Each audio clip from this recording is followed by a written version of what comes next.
It's Thursday, and I have spent all day today at my lockup. I've been putting off doing this for a couple of weeks actually, but today I've been going back and forwards over the last few days, over the last few weeks even, taking small things like my skateboard collection and stuff back to my home. But today it's got to the point where today I needed to really get in and start throwing things out and really getting into the nitty gritty of it all. And I've been dreading it. I've been putting it off, procrastinating, getting kind of down about it. But I just made myself go today. I actually really enjoyed it. Super weird. I got to build up some bikes that I haven't played with in ages. Took a whole lot of photos, listed a whole lot of stuff, and basically got it 90% done. I'm going to go back tomorrow. I took a whole lot of bikes to the Mechanical Tempest, which is a free bike shop workshop in Wellington. And tomorrow, Friday, I'm going to go back and either bring the bikes back here. I've sold one, maybe two of them already today, of the stuff that I've got left that I'm going to sell. So yeah, and I thought I'd show you a few of the things, a few photos of some of the stuff that I'd pulled out of that storage, so I'll do that now. These are some ginormous ape hanger bars that I've had for years, and took a photo of them. These are all things that I've got listed on my Facebook event at the moment. One of my last ghetto blasters I've got left. Sold my last really premium working one recently. This is a nice AOA 5-speaker system, huge. This is a small Sharp. Oh no, silver. I think it's a copy of a Sharp. But yeah, cool looking, real period looking ghetto blaster. Just noticed that this button's missing. Never noticed that before. Little pit bike, Diamondback, 80s pit bike with 80s handlebars, and the rest is sort of more modern, just junky stuff.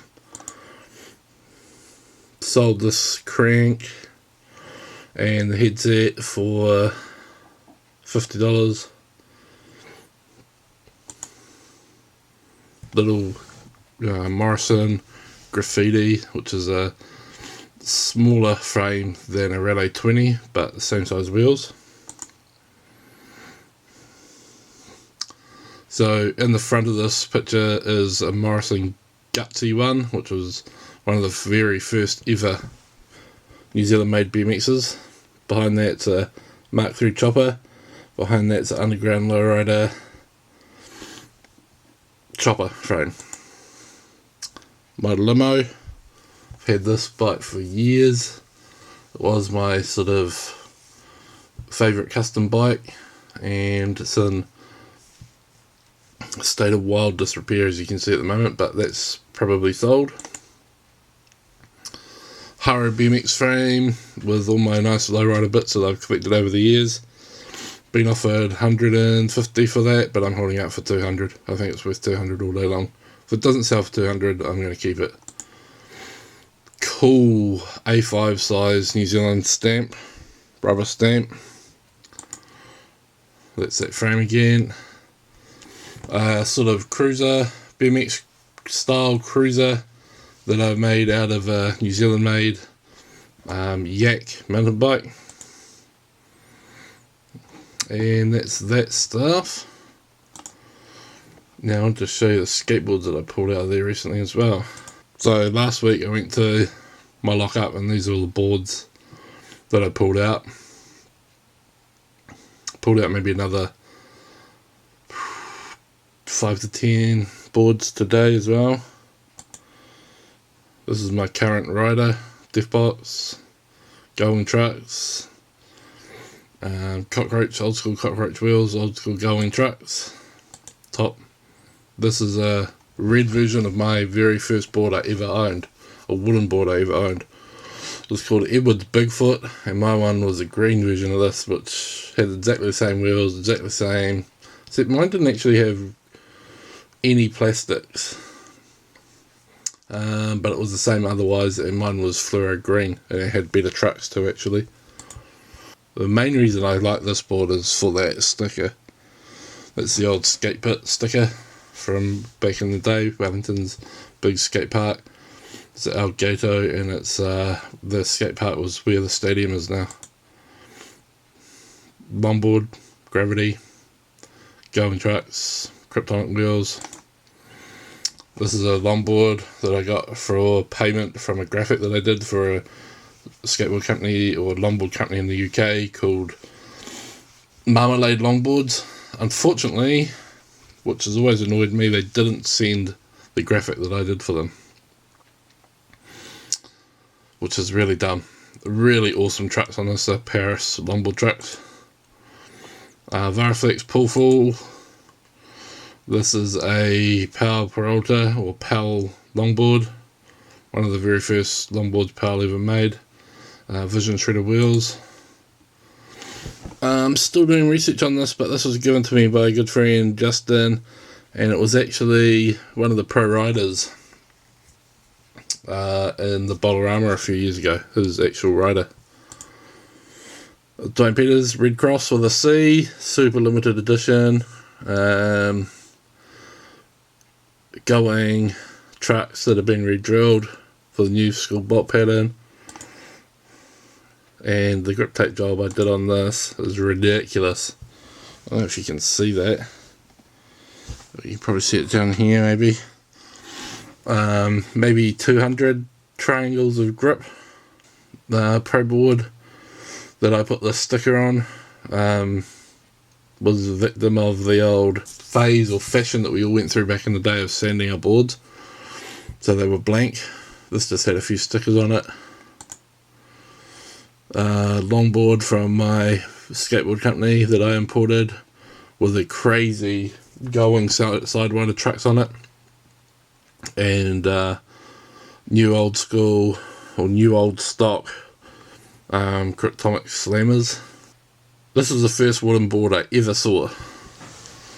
I saw it in a sports shop in Napier, and it was so different to anything I'd ever seen, and I loved it.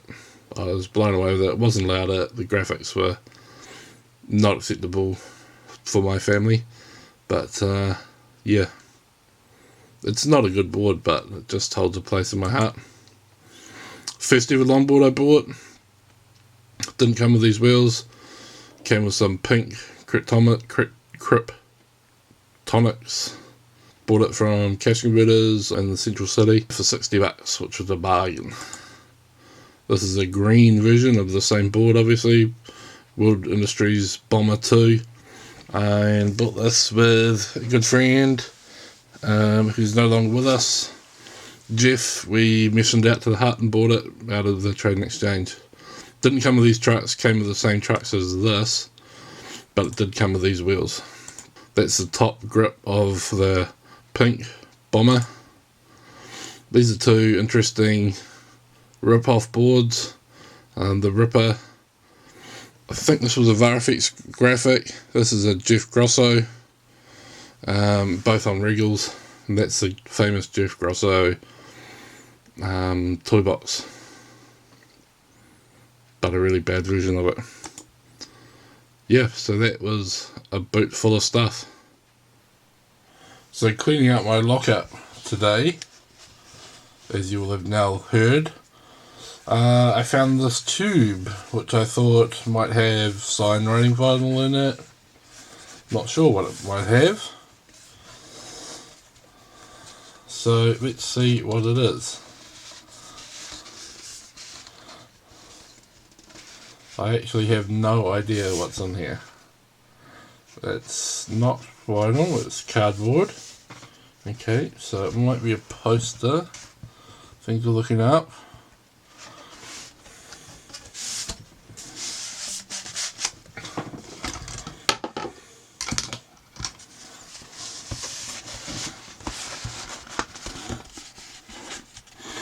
Oh, sweet.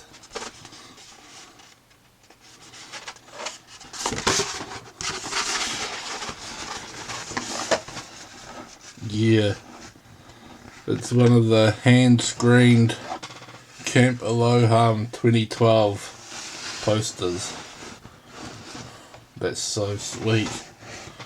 Look at the detail on that sucker.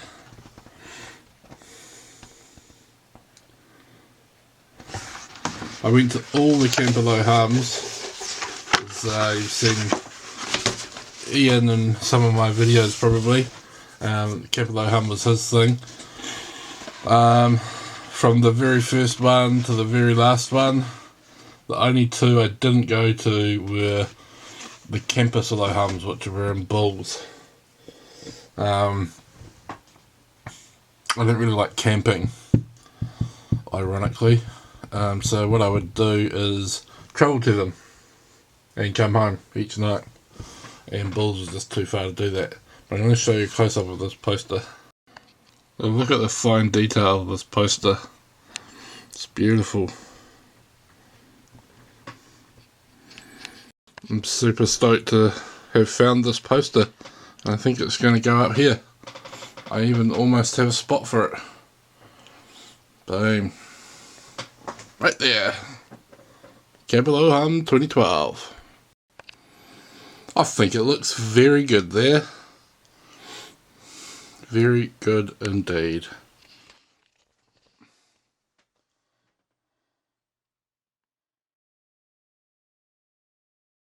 Thanks, Ian.